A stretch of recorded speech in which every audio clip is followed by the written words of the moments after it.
तो दोस्तों one piece chapter 1181 आ चुका है और भाई इस चैप्टर का नाम है गॉड्स एंड डेविल और ये नाम बहुत ही इंपॉर्टेंट है इस चैप्टर के लिए। तो ठीक है, अपना चैप्टर अभी शुरू करते हैं। तो शुरुआत में हम देखते हैं कि लोकी याद करता है हराल्ड को। वो भी सीन है 14 साल पहले का, जहाँ पे हराल्ड कहता है कि मैं इस एल्बाफ की हिस्ट्री का सबसे वर्स्ट किंग हूँ और तुम्हें मुझे यहाँ पे खत्म करके एल्बाफ के थ्रोन को ले लेना चाहिए। तो उसके बाद लोकी कहता है इमू से कि हम जो जायंट्स है वो लगभग 300 साल तक जीते हैं, लेकिन जो हराल्ड जब मरा था वो लगभग 144 का था, तो वो बहुत ही जल्दी मारा गया क्योंकि तुमने मेरे डैड को ट्रिक किया था और तुम्हारी ही गलती है कि वो मारे गए। लेकिन भाई पता है इमू उसका जवाब क्या देता है? मतलब भाई ये बंदा पता नहीं अलग ही है और ये लोकी के मुंह पे कहता है कि सबसे ज्यादा दिक्कत, सबसे ज्यादा प्रॉब्लम मुझे हुई। तो भाई ये इस बात सुन के लोकी बहुत ही चिढ़ जाता है और वो सीधा अपना हथौड़ा उठाता है और इमू पे अटैक करने के लिए तैयार हो जाता है। और वो उस अटैक के दौरान याद करता है कि कैसे हराल्ड मारा गया और कैसे हराल्ड ने उससे कहा था कि मुझे लोग कैसे याद करते हैं, मुझे कोई फर्क नहीं पड़ता, लेकिन इंपॉर्टेंट चीज ये है कि एल्बाफ के लोग और एल्बाफ का फ्यूचर सिक्योर रहना चाहिए। तो भाई यही बात याद करके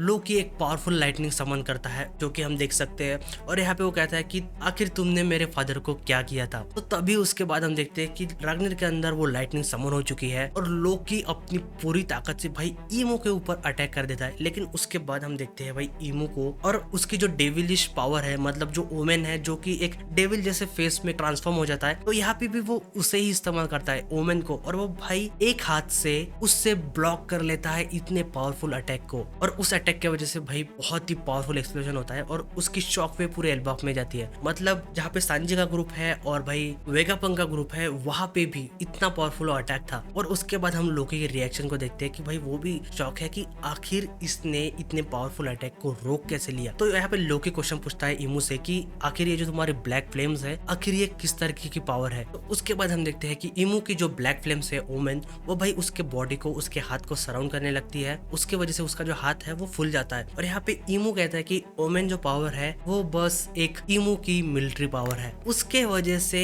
इमू अभी जायंट हो चुका है, जो कि हमने उसका हाथ फूलते हुए देखा, तो वो ओमेन के इस्तेमाल से खुद को जायंट बना रहा था। तो ये देख के भाई लोकी का रिएक्शन देखते हैं कि वो भी शॉक हो चुका है। तो यहाँ पे इमू जो लोकी के ऊपर अटैक करने के लिए तैयार है, तो वहाँ पे वो कहता है कि इसकी जो पावर है ओमेन की, वो सारी चीजों के अंदर है, मतलब वो सारी चीजों में ड्वेल करती है। भाई यहाँ पे मैं एक बात एक्सप्लेन करना चाहता हूँ कि जैसे कि मैंने लास्ट चैप्टर में भी कहा था कि इमू ने उसकी पावर 3 तरीके से इस्तेमाल की थी लास्ट चैप्टर के अंदर। पहले की झोरे के ऊपर उसने एक फिजिकल अटैक किया था और उसके बाद संजय और हजारुद्दीन के ऊपर एक एक्सप्लोजन जैसा अटैक किया था और उसके बाद सोमर को जिंदा करके उसे एक बफ पावर दी थी। तो उसने एक ही पावर को 3 तरीके से इस्तेमाल किया है। और इस चैप्टर में पहले तो उसने लोकी का इतना powerful attack as a shield उसे इस्तेमाल करके ब्लॉक कर लिया और उसके बाद वो अभी उसी पावर से जायंट भी बन चुका है। तो यहाँ पे इमो भी यही कह रहा है कि इसकी जो ताकत है वो सारी चीजों में है, मतलब ओमेन ऐसा लग रहा है कि भाई कुछ भी कर सकता है। और उसके बाद हम देखते हैं जो कि ओमेन है इमू का ब्लैक फ्लेम, वो उसने उसके वेपन पे कवर कर लिया और उस वजह से उसका वेपन जो कि एक पोल आर्म था पहले, वो अभी एक हैमर जैसा हो चुका है और वो उसी के साथ लोकी से क्लैश करता है। लेकिन भाई मानना पड़ेगा यहाँ पे इमू को कि वो सच में बहुत ही बढ़िया वॉरियर है, क्योंकि इतना पावरफुल क्लैश होने के बाद इमू एक फेंट मूव करता है ऊपर के साइड में। उस वजह से लोकी भी सरप्राइज है क्योंकि वो यहाँ पे ये चीज एक्सपेक्ट नहीं कर रहा था। लेकिन तभी इमू उसका जो वेपन है भाई उसे ट्रांसफॉर्म कर लेता है एक जायंट स्वॉर्ड में, जिसका नाम है नेमेसिस, और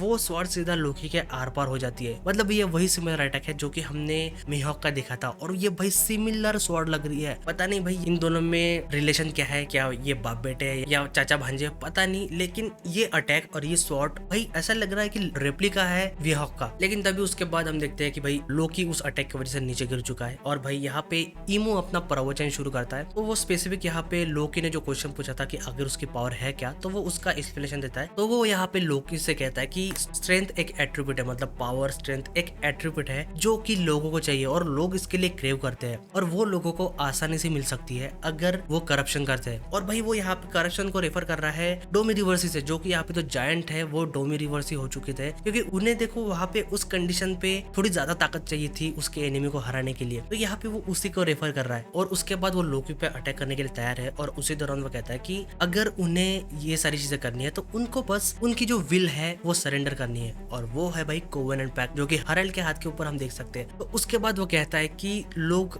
इस चीज को हासिल कर सकते हैं तब वो रिसेंटफुल होते हैं। तो यहाँ पे इस चीज का मीनिंग ये है कि देखो जैसे कि उसने जेबेक के ऊपर डोमी रिवर्स यूज किया था, तो भाई वो एक इमोशनल स्टेट में था, उसको गुस्सा दिलाया था, और जायंट के ऊपर इस्तेमाल किया था तब भी ऐसी ही सिचुएशन थी। और जब वो गंगो के बॉडी में था तो उसने जब लोकी और लूफी के ऊपर डोमी रिवर्स यूज किया था तो तब भी उसने यही कहा था कि तुम तुम लोग अब एक दूसरे को रिसेंट करो या एक दूसरे को गुस्से के नजरे से देखो, लेकिन वो ऐसा कुछ भी नहीं कर रहे थे। तो इस वजह से उन दोनों पे डोमिनिवर्स काम नहीं किया था। तो यहाँ पे वो यही कह रहा है कि जब लोग एक इमोशनल ड्राइव की तरफ जाते हैं तब जाके वो इस पावर को हासिल कर सकते हैं। और यहाँ पे उसके बाद इमो कहता है कि जब ये तीनों चीजें पावर, करप्शन और कोवेनेंट पैक्ट एक साथ आते हैं तो तब जाके ये एक ट्रिनिटी बनाते हैं और उसे कहते हैं डोमिनियन। तो ये है भाई डोमिनियन, इमो की ताकत। और तभी हम देखते हैं कि ये दोनों एक और बार फिर से एक दूसरे के ऊपर अटैक करने के लिए तैयार हो जाते हैं। और भाई उस वजह से हम बहुत ही बढ़िया एक्सप्लोजन देखते हैं, लेकिन यहाँ पे ऐसा लग रहा है कि लोकी को थोड़ा डैमेज ज्यादा मिला है। और उसी दौरान इमो कहता है लोकी से कि क्या तुम्हें ये गॉड लाइक पावर चाहिए? अगर मैं तुम्हें ये पावर दे देता हूँ और तुम इसे एक्सेप्ट कर ले तो भाई तुम्हारी पावर ह्यूमैनिटी की बियॉन्ड चली जाएगी और तुम बहुत ही पावरफुल हो जाओगे। लेकिन ये सुनते ही लोकी, जो कि भाई उसे बहुत ही ज्यादा डैमेज मिला है, उसके बावजूद भी वो इन स्प्लिट सेकेंड फिर से इमो के ऊपर अटैक कर देता है और वो कहता है कि मुझे तुम्हारी ये घटिया पावर नहीं चाहिए। और हम देखते हैं कि भाई इस अटैक वजह से बहुत बड़ा एक्सप्लोजन होता है एक और बार। और यहाँ पे हम देखते हैं कि लोकी नीचे बैठ चुका है और वो क्वेश्चन करता है इमू से, तो तुम्हारी पावर है गॉड डोमिनियन। तो भाई डोमिनियन मतलब एक तो किसी को कंट्रोल करना या बाइंड करके रखना, जो कि पावर हमने इमू की देख रखी है। लेकिन यहाँ पे उसके बाद लोकी बहुत ही इंपॉर्टेंट चीज कहता है कि ये मुझे गॉड जैसे कम और डेविल जैसे ज्यादा लग रही है, तो क्या इसमें कुछ डिफरेंस है? तो भाई तभी उसके बाद इमो एक क्वेश्चन करता है उसे, क्या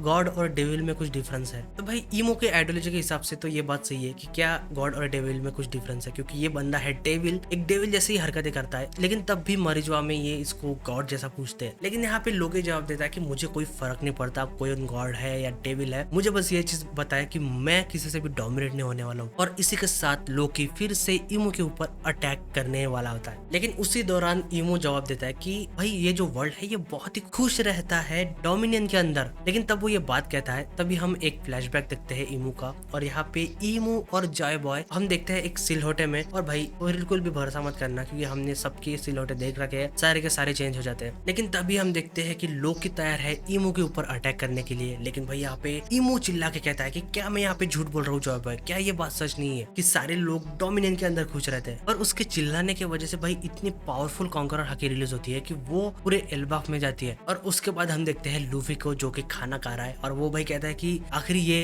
हाकी है क्या? और उसके वजह से वो कहता है कि मुझे और खाना खाना पड़ेगा, क्योंकि ऐसी हाकी उसने अब तक महसूस नहीं की है। और वो कहता है कि अगर मैं पूरी तरीके से खाना यहाँ पे नहीं खाता हूँ और रेडी नहीं होता हूँ तो मैं जीत नहीं सकता। लेकिन तभी उसके बाद लोकी कहता है इमो से कि क्या अभी भी तुम ख्यालों में खोए हुए हो? क्योंकि भाई लोकी उसके ऊपर अटैक करने वाला होता है और वो उसे कहता है कि इसका मतलब यह है कि तुम मुझे यहाँ पे अंडर एस्टिमेट कर रहे हो। और भाई लोकी उसके एक ही अटैक से इमो को सीधा दे मारता है एडम ट्री के ऊपर। और यहाँ पे हम देखते हैं कि भाई इमो उस ट्री से चिपक चुका है और उसके सर से लोकी के अटैक की वजह से भाई खून निकल रहा है। मतलब पहली बार ये बंदे को हम डैमेज होते हुए देख रहे हैं। और वहाँ पे वो देखता है कि उसके सामने लोकी ट्रांसफॉर्म हो रहा है ड्रैगन में और वो उसके ऊपर अटैक करने वाला होता है। लेकिन यहाँ पे इमो उसका जो ओमेन पावर है वो फिर से इस्तेमाल करता है और उसके बाद हम देखते हैं लोकी का बहुत ही पावरफुल अटैक थॉर हायम। लेकिन भाई इमो उसे आसानी से ओमेन के जरिए ब्लॉक कर लेता है, मतलब इतने मैसिव स्केल के अटैक को ब्लॉक कर लेता है। और आखिर में हम देखते हैं इमो को, जो कि कहता है कि आखिरकार तुम वापस आ गए। तो यहाँ पे वो लोकी के ड्रैगन फॉर्म को देख के कह रहा है, क्योंकि वो पहली बार इसको देख रहा है ऐसे फेस टू फेस, या फिर वो लूफी यहाँ पे रिटर्न आया है गियर 5 के अंदर उसे कह रहा है। तो यहाँ पे कुछ क्लियर नहीं है, तो शायद हमें अगले चैप्टर में पता चल जाएगा। तो दोस्तों इसी के साथ ये चैप्टर खत्म होता है। तो आपका क्या ओपिनियन है इस चैप्टर को देखने के बाद नीचे कमेंट में जरूर बताना। और अगर आपको ये वीडियो पसंद आया तो वीडियो को लाइक और चैनल को सब्सक्राइब करना मत भूलना। तो मिलते हैं दोस्तों अगली वीडियो में।